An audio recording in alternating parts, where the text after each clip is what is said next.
Hello guys, welcome to part 2. Ito naman yung verses natin.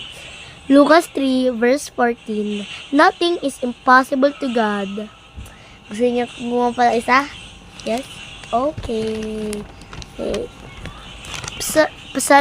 Psalm 23 verse 1. The Lord is my shepherd. I shall not love and beyond measure. Sige, gawa tayo apat. Matthew 17 verse 20. Our faith can move mountains. Peter 5 verse 7. Cast all your anxieties on Him because He cares for you.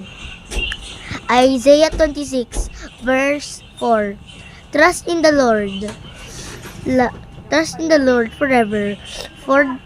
For the Lord God is an everlasting rock. Jeremiah 17 verse 7. Blessed is the man who trusts in the Lord is the Lord. Psalm 37 verse 5.